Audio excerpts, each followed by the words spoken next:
काठमांडू की सड़कों पर धुआं है, आग की लपटें हैं, टूटे हुए शीशे हैं और लूटपाट का शोर है।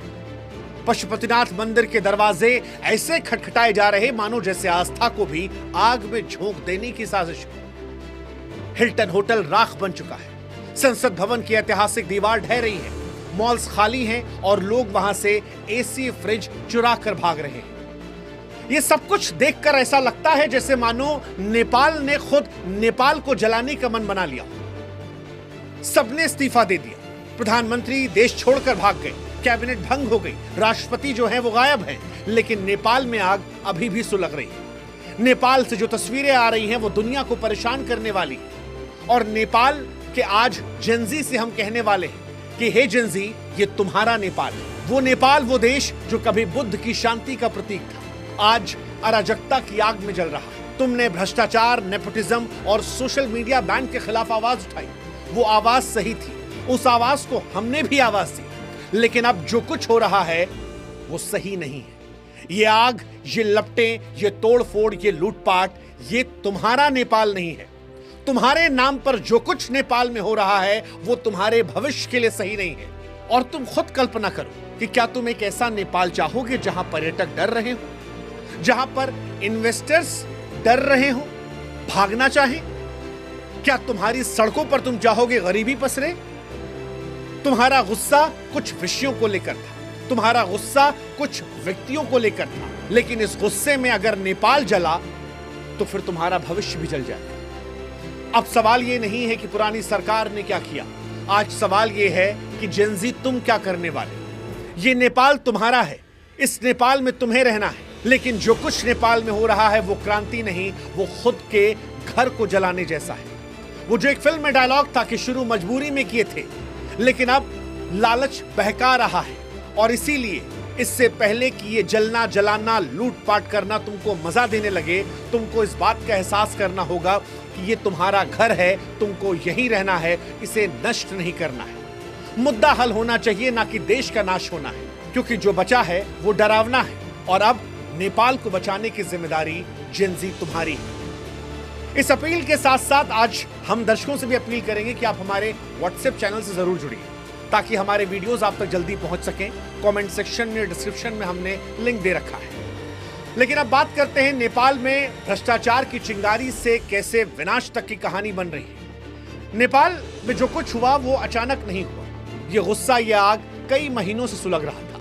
4 सितंबर 2025 को जब सरकार ने फेसबुक, ट्विटर, यूट्यूब समेत 26 सोशल मीडिया प्लेटफॉर्म को बैन लगाया, तब जेनजी ने से अपनी आवाज को दबाने की साजिश मानी। जेनजी और नेपाल के लोग पहले से ही करप्शन, बेरोजगारी से परेशान थे। युवा सड़कों पर प्ले कार्ड लेकर आए, लेकिन इसके बाद जब आवाज भ्रष्टाचार, नेपोटिज्म, बेरोजगारी को लेकर थी, नेपाल की अर्थव्यवस्था को लेकर थी, तब सरकार की तरफ से गोलियां चला दी। 20 बच्चों की मौत हो गई। ये घटना चिंगारी बन गई। हजारों जेनजी जो हैं वो संसद भवन के बाहर इकट्ठा हुए। सरकार और जेनजी के बीच में झड़प हुई, कई की मौत हुई, कई घायल हुए। लेकिन उसके बाद जेनजी गुस्सा 7वें आसमान पर चला गया। 9 सितंबर को प्रधानमंत्री ने इस्तीफा दे दिया, लेकिन जेनजी गुस्सा थका नहीं, थमा नहीं। ये चिंगारी जंगल की आग बन चुकी थी। प्रदर्शनकारियों ने 1903 में बने संसद भवन को जला दिया, जो कभी पीएम का घर हुआ करता था। हिल्टन होटल को जला दिया, कांतिपुर मीडिया हाउस को जला दिया, नेपाली कांग्रेस के हेडक्वार्टर को आग के हवाले कर दिया, मॉल्स में लूटपाट शुरू कर दी। लोग टीवी, एसी, फ्रिज, शराब की बोतलें चुराकर भागने लगे। अरबपति बिजनेसमैन उपेंद्र महतो के घर को लूट लिया गया, तोड़फोड़ की गई। और सबसे दुखद, सबसे परेशान करने वाली बात, पशुपतिनाथ मंदिर के दरवाजों को भी तोड़ने की कोशिश की गई। वो मंदिर जो सिर्फ ईंट पत्थर नहीं बल्कि पूरे हिंदू समाज की आस्था का प्रतीक है। पुलिस व्यवस्था ध्वस्त हो गई, जेल से कैदी फरार होने लगे, लोग पुलिस की वर्दी छीनकर सड़कों पर घूमने लगे। नेपाल आर्मी ने कर्फ्यू लगाया, बयान जारी किया, जिसमें पीछे पृथ्वी नारायण शाह की तस्वीर थी। और फिर यह सवाल भी शुरू हो गया कि क्या नेपाल में राजतंत्र की वापसी है। लेकिन नेपाल इस वक्त अराजकता के माहौल से गुजर रहा है। नेपाल में 22 से ज्यादा मौतें हैं, अर्थव्यवस्था ठप है, जो पर्यटक गए हैं वो डर रहे हैं। और इसीलिए आज जेनजी से यह सवाल है कि जब मकसद पूरा हो गया तो नेपाल को बचाना तुम्हारी जिम्मेदारी है, वरना यह क्रांति कहीं आत्मघात ना बन जाए। कहीं ऐसा ना हो कि नेपाल भी श्रीलंका और बांग्लादेश की तरह हो जाए। नेपाल का भविष्य क्या होगा अगर ये हिंसा ना रुकी, उसको समझना है तो फिर श्रीलंका और बांग्लादेश समझना पड़ेगा। श्रीलंका में 2022 में युवाओं ने भ्रष्टाचार और आर्थिक कुप्रबंधन के खिलाफ प्रदर्शन शुरू किया था। शुरुआत में वहां भी प्रदर्शन शांतिपूर्ण था, लेकिन फिर हिंसक हुआ। सरकारी इमारतें जली, मॉल्स लूट लिए गए। नतीजा ये हुआ कि अर्थव्यवस्था जो है वो सिकुड़ गई। महंगाई 70% तक बढ़ गई। खाने से लेकर ईंधन की किल्लत हो गई। विदेशी मुद्रा भंडार खत्म हो गया और 25% आबादी श्रीलंका में गरीबी में चली गई।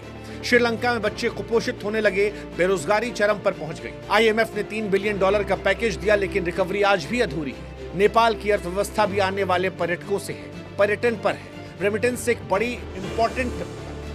का इंपॉर्टेंट रोल है, लेकिन अगर पर्यटन ठप हुआ, निवेश रुक गया और GDP 3-4% गिरी, तो बेरोजगारी जो आज 12% है, जिसकी वजह से नेपाल में जेनजी ने प्रदर्शन किया था, वो बढ़कर 20 हो सकती है। गरीबी जो पहले से 20% आबादी को प्रभावित करती है, कहीं ऐसा ना हो वो दोगुनी हो जाए, और इसलिए जेनजी को समझना पड़ेगा। समझना बांग्लादेश से ही पड़ेगा, जहां पर जेनजी ने कोटा सिस्टम के खिलाफ प्रदर्शन किया था, भ्रष्टाचार और बेरोजगारी पर गुस्सा दिखाया था। लेकिन पुलिस के दमन के बाद जब हिंसा भड़की तो 1500 मौतें हुई थी, 2000 से अधिक घायल हुए थे। शेख हसीना भाग गई थी, लेकिन इसके बाद अर्थव्यवस्था भी लड़खड़ा। वहां अल्पसंख्यक डरे हैं, निवेश ठप है, बेरोजगारी बढ़ी है। अगर नेपाल भी इसे रोक नहीं पाया, ये हिंसा जारी रही, तो फिर राजतंत्र की मांग बढ़ेगी, स्थिरता नहीं आएगी, विदेशी हस्तक्षेप बढ़ेगा, और इन सब के बीच में कोई पिसेगा तो वो सिर्फ नेपाल की जनता। और ये सब कुछ हम अपने मन से नहीं कह रहे हैं, ये सब कुछ उस लूटपाट की तस्वीरों को देखकर कह रहे हैं, जिन्हें देखकर समझ नहीं आ रहा कि वो गुस्सा है या फिर लालच। क्योंकि काठमांडू के मॉल्स और शॉपिंग कॉम्प्लेक्स में लोग बिना डर के घुस रहे हैं। एक वीडियो में देखा गया, लोग फ्रिज उठाकर भाग रहे थे, शराब की दुकानों को खाली कर दिया गया। प्रदर्शनकारी कह रहे हैं कि हमें जो चाहिए वो ले लिया, सरकार ने कुछ नहीं दिया। लेकिन सवाल ये है कि क्या ये भ्रष्टाचार के खिलाफ लड़ाई है या फिर लालच का नंगा नाच। कांतिपुर मीडिया हाउस को जलाया गया क्योंकि प्रदर्शनकारियों का कहना था युवाओं की आवाज नहीं उठा रहे। लेकिन अब सोचना होगा कि क्या आग लगाने से आवाज बुलंद होगी? पशुपतिनाथ मंदिर पर हमला क्यों किया गया? गुस्सा सरकार से है तो मंदिर के दरवाजों को खड़खड़ाने या तोड़ने का मकसद क्या था? ये मंदिर सिर्फ धार्मिक स्थल नहीं है, बल्कि नेपाल की सांस्कृतिक पहचान है। इसे तोड़ना नेपाल के इतिहास को मिटाना होगा। पर्यटकों के साथ नेपालियों को हमदर्दी दिखानी होगी। एक दर्दनाक तस्वीर तब निकल कर आई जब उपासना गिल नाम की एक भारतीय वॉलीबॉल लीग होस्ट जो पोखरा में फंस गई थी, उनका होटल जल गया। उन्होंने भारत सरकार से गुहार लगाई, फंसे भारतीयों को बचाया जाए। ये तस्वीरें परेशान कर रही हैं। और क्या जेनजी तुम ये नेपाल बनाना चाहते हो, जहां पर्यटक डरे, निवेशक भागे, अर्थव्यवस्था डूब जाए? देखो, मैं फिर कहूंगा, हम तुम्हारे साथ खड़े थे, तुम्हारा गुस्सा जायज था, लेकिन ये लूटपाट, ये तोड़फोड़, ये तुम्हें कहां ले जाएगी? नेपाल का भविष्य तुम्हें बचाना है। नेपाल के जेनजी आज हम तुमसे कहते हैं, नेपाल को बचाना है या बर्बाद करना है, ये तुम्हारे हाथों में। तुमने करके दिखाया, तुमने बताया दुनिया को कि ताकत तुम्हारे पास थी, तुमने सरकार को झुकाया, लेकिन अब वक्त है उस ताकत को सृजन में बदलने का। लूटपाट, आगजनी से नेपाल में कुछ नहीं होगा। काठमांडू की सड़कों को फिर सजाओ। कुछ निकले हैं जो सुबह आज कूड़ा कचरा साफ कर रहे थे, लेकिन बड़ी संख्या में अभी भी अराजकता फैला रहे हैं। वो जो कैदियों को छुड़ा कर रिहा कर रहे हैं, उनसे संभलना होगा। संसद को फिर से बनाओ, पशुपतिनाथ की आस्था को बरकरार रखो। तुम्हारा गुस्सा तब सही था, लेकिन अब उसे रचनात्मक बनाओ। गुस्सा अगर सही दिशा में लगाया जाए तो वो देश का विकास कर सकता है। शांति से बात करो, समाधान ढूंढो। नेपाल को बुद्ध की शांति, हिमालय की सुंदरता और तुम्हारे जोश की जरूरत है। ये देश तुम्हारा है, यहीं रहना है। इसे जलाने की जगह इसे संवारो, इसे बचाओ, इसे जागने दो। सेव नेपाल। जय हिंद, जय भारत, नमस्कार।